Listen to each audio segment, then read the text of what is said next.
Well, we'll find out who's going to be the top dog in Manchester and send a team to Boston in this year's Frozen Four. The Eichel line will get started here for the Boston University Terriers. Dominic Toninato will center the line to start things off here for the UMD Bulldogs, and we are underway. Pass blocked by Grizzly. This puck alone in front. Toninato, shot save, rebound, backhanded wide. Couple of chances there for Toninato. It stays scoreless in Manchester between BU and UMD. Coolman circles back behind his net. BU putting bodies this time to the front of the net. They didn't do enough of this against Yale early on. Now, a lot of credit goes to Yale for the way that they played in the neutral zone and the G zone. There's a shot and a score! Rodrigues just golfs it in! And the Terriers grab a 1-0 lead here in the first.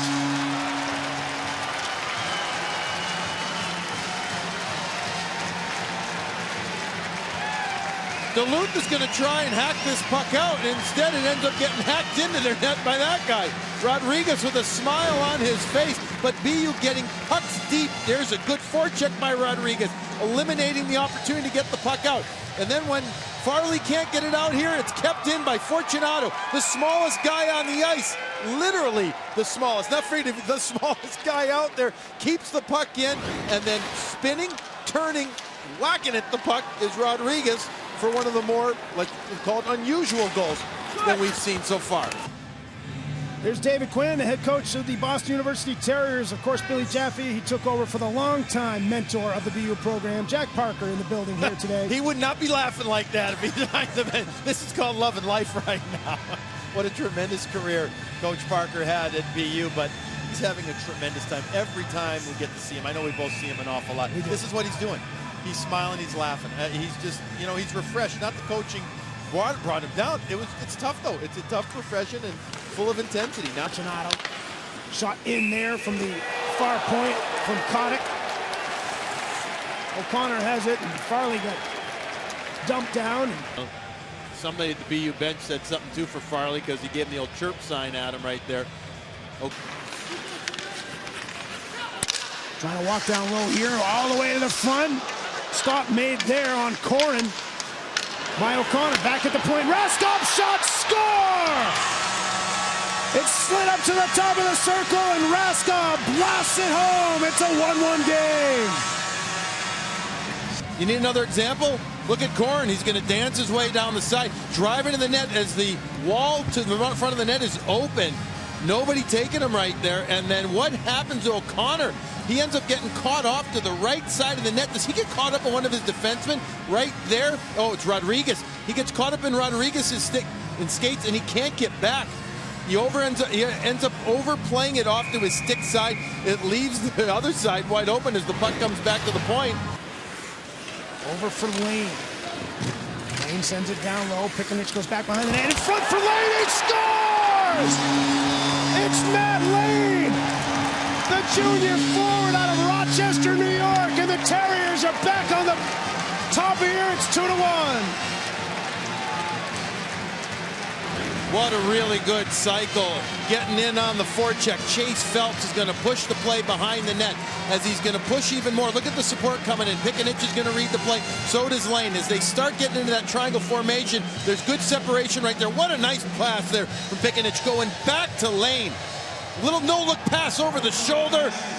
Corralling the puck on the forehand is Lane. And the junior out of Rochester, New York, gets the goal. They're going to look at it. Osterberg, shot in here, and they score! It handcuffs O'Connor and rolls across the line. Game tied up 2-2. Locked up with one of his own players in Rodrigues, and here he just loses this one. I don't know if it knuckles before it hits him, but he misses it. Osterberg's shot, it's tough to tell from that angle if it gets deflected or not. Regardless, he swats at it with the catching glove, and it jumps by him and goes over him and in. Here you go. It looks pretty clean. He just seems to misguide or misjudge either the speed or the height of the shot. If it tips off the defenseman, it could have been that off of Hickey. Moving out at center, Summerby throws a heavy hit on Cameron Easy. And Cameron Easy down and hurt. Forces collide right at center ice. Pass is going to be made to the middle, simultaneously to the stick, receiving the pass. And now at regular speed, make sure the skate's still on the ice.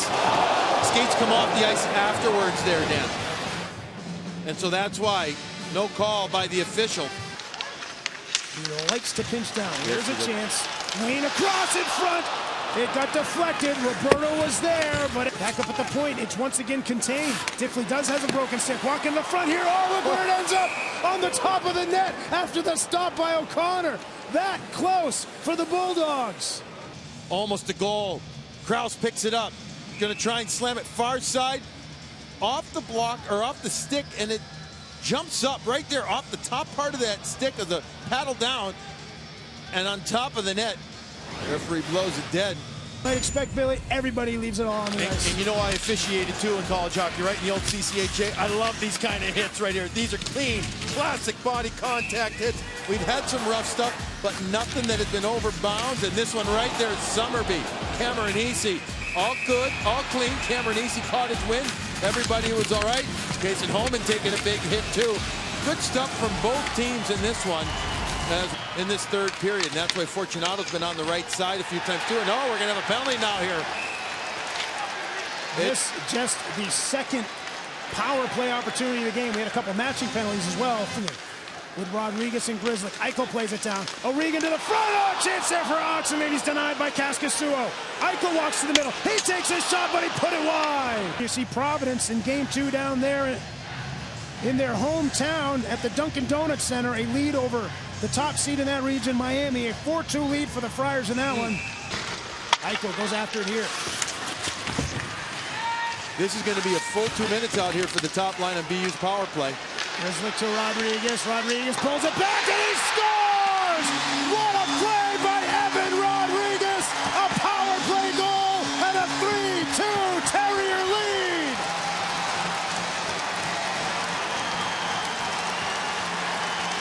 Evan Rodrigues having a spectacular season, and Jack Parker celebrates with the rest of the Terriers here in Manchester. But what a play by Rodrigues, who is going to bring the puck back in near the end of the power play. As Rodrigues is going to get to the puck, you'll end up seeing his control of it coming off the wall, the spin move, the pass over here, and as he gets it, toe drag. What patience! What a shot! Oxenden in front of the net too there, creating just enough right there of a screen on Kaskisuo. Oh my! Oxenden the Finn on fellow Finn. Kaskisuo in front of the net. But it's the Canadian Rodrigues who snaps it by him. He tries to chip it out. Puck side of the net. Dug free here, shot! And somehow it stays out! Krause gets the bid! We get the wave-off motion as O'Connor and a whole scrum of people there somehow able to keep it out. Coming out to the side, Krause is going to back away. Oh, into his gut. He just puts it into that midsection there. He's on his knees. The overhead's going to show it well. Coming over is going to be O'Connor. Puck's going to come from behind the net, and he actually ends up shooting it a little bit back into the netminder. Oh, baby. Now, the play is going to be under review. You saw the net come off its moorings, and then the puck after that was behind him. For a quick one. There he wins it. High follow to Walensky. Walensky holding, has to take a shot, but could only put it wide because there was no angle there. High follow, looking to center it. 3 seconds to go. Picked up by Summerby. Cleared out to center ice, and the Terriers head to the Frozen Four in Boston.